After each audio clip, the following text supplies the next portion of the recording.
North Dakota Ag Commissioner Doug Goehring, thank you very much for taking the time to speak with me this afternoon. So you're up for election, right? There's a lot of things that you've been working on, particularly with the federal government. Tell us about that.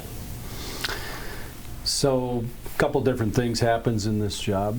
One is we have primacy in the state, especially on FIFRA, which is the fungicides, insecticides, rodenticides act. So virtually it makes us partners with the EPA on enforcement. Good thing about that is instead of the federal government coming in and just throwing down manuals and books and playing the gotcha game with with businesses and the public, this is more about taking a different approach and doing compliance assistance and helping the regulated industry understand what requirements exist out there, what do we need to do to comply, and then we actually play in that role of not only assisting them, training, and then going back inspecting and auditing their businesses and helping them to become compliant. So that's just one area, but there's so many areas besides just that regulatory side. We have animal health, we have pesticides, there's fertilizer, there's meat, milk, and eggs. Here at the department we got about 140 different programs. That's just within the department. Then the role of Ag Commissioner itself is there's 100 boards, commissions, and councils that I serve on. And it ranges all the way from State Board of Equalization to, the Industrial Commission, Bank of North Dakota, State Mill and Elevator, Public Finance Authority, Housing Finance Agency, Affordable Housing for North Dakotans, Transmission Authority, Pipeline Authority, and then you have water, infrastructure, all those things, business development, trade, they all fall under my portfolio. So it's a busy job, and then it entails a lot of policy work on issues concerning Washington. It's you're never bored, and it's never dull around here. Now, 4 meatpacking plants control a lot of the processing.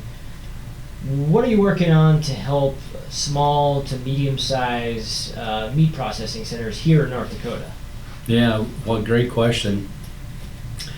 So we don't have any major processing within the upper Midwest, and I think it's been realized by myself and my colleagues, my counterparts in other states, that we had to take a different approach to this issue.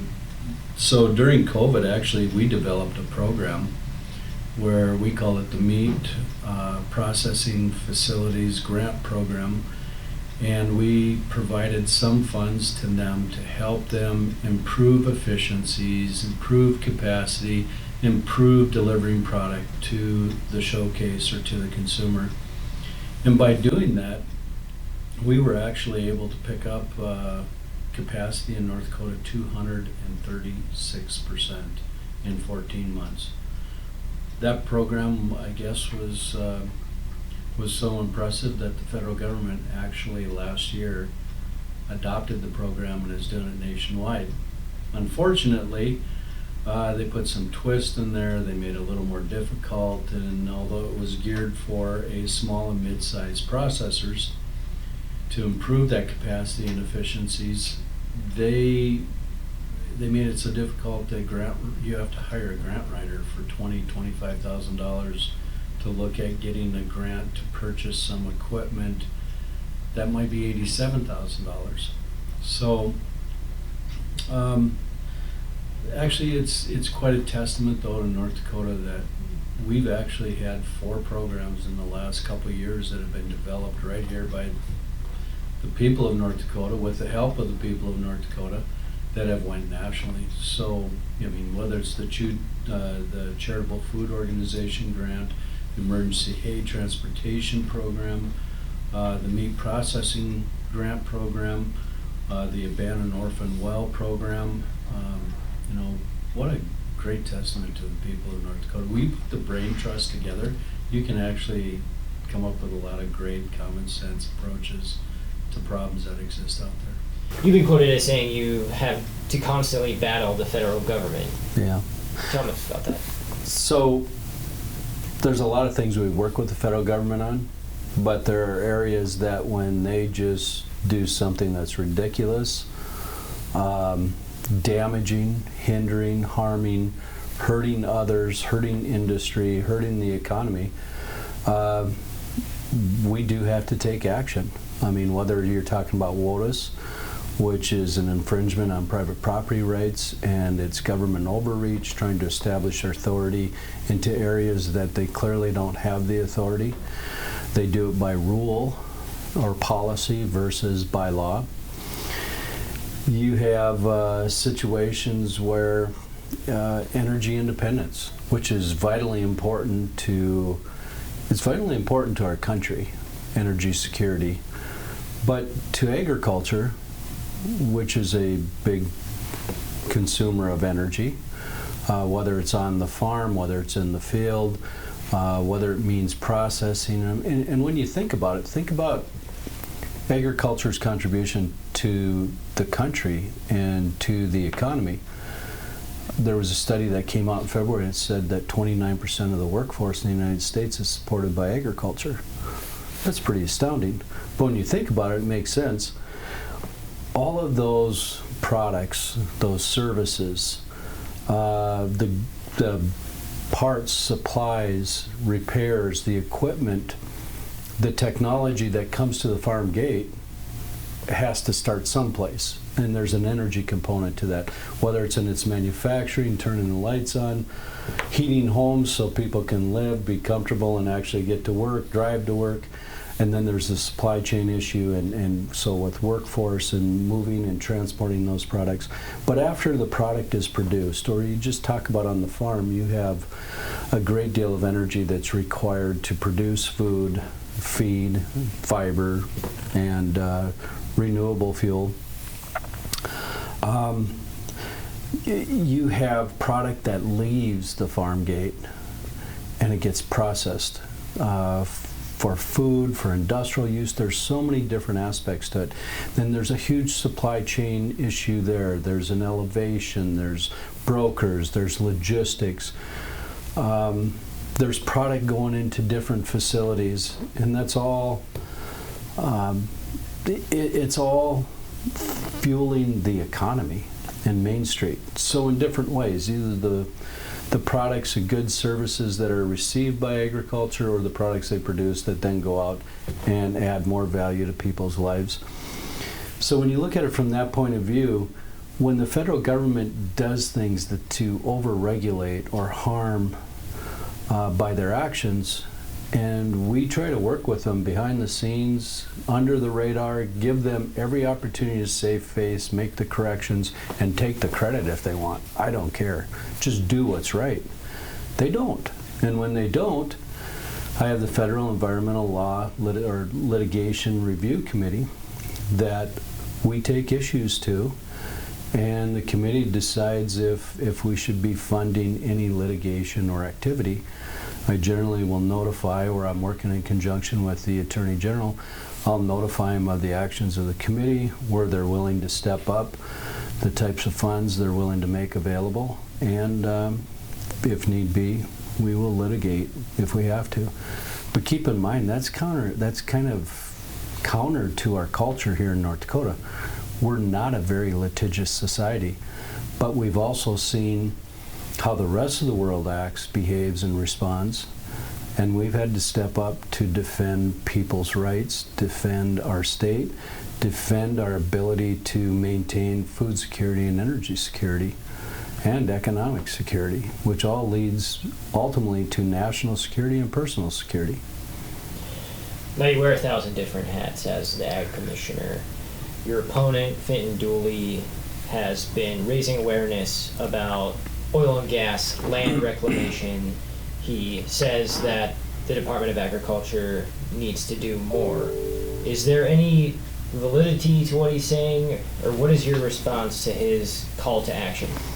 I'll try to put it as short of a timeline as possible. So when I came here over 12 years ago, one of the things I was contacted about was some of the the issues in some of those legacy wells in some of those oil and gas producing areas that started in the 50s, 60s, and 70s, going through the 80s and 90s. There were practices in place that weren't good practices. For example, they would put all their drilling mud and cuttings and everything into a reserve pit, and when they were all done, they just covered it up. Well, that was an acceptable practice by EPA and by most oil and gas standards for 40, 50, 60 years. By the time we caught up to it and we saw some problems in 2011, or I should say right after 2011, working with Lynn Helms, the Department of Natural or Mineral Resources, we started to take a different approach, which is, you know what, we have reserve pits, but the only thing we're going to allow in there is fresh water. We're going to require them to recycle the drilling mud. We're going to require them to watch what's going in there, and that helped us avoid future issues. Now, to that point though, Lynn and I did go to the legislature. We did work behind the scenes to get some funding, to start some research, to start some work. We did a lot of the survey work, and we did find that there's 105 sites in the state of North Dakota that have some issues, and about 52 acres. So we need to do, and we've been doing research on those, on different ones, to figure out what's the best approach. So to the point that's been raised about thousands of acres, I guess when you look across the landscape of North Dakota, we see thousands of acres of salinity and very bad situations that exist out there. I would say not all of them are connected to oil and gas or past practices in the oil and gas industry. There's been claims made that there's abandoned wells out there that are leaking. Well, they're not even under pressure, so I'm not sure how they'd be leaking. There's some things that have come up that's kind of disturbing. But if you forget the science and the biology and the soil health background on it, as you have more excessive moisture in areas, you naturally have salts that rise out of the soil. We have places that are 200 miles away from any oil and gas production, and they have severe salinity issues. But some of the work we're doing should be able to help resolve or address some of those needs and issues out there. But it's not a one-size-fits-all. You have different topography, you have different soils, you have a different landscape, different practices and techniques that are in place. So you really have to go through and identify in each area what's going to be best, and when you have an area that's similar afterwards, then you can apply those types of practices, techniques for reclamation and remediation. And we're going to continue to do that, have been doing it. I don't know if there's, I'm really not sure, other than some people want us to dig and haul it out. I don't believe that's the best solution either in these cases. You actually start to probably in some cases do more damage to the soil structure, to the farming and ranching practices that are going to be out there. It's better to try and work with, and in some extreme situations you need to dig and haul. All right. Most North Dakotans probably don't realize the amount of work that you put into this department, so thank you for that. Thank you for wearing 1,000 different hats. North Dakota Ag Commissioner Doug Goehring, thank you very much for your time. Thank you, Josh.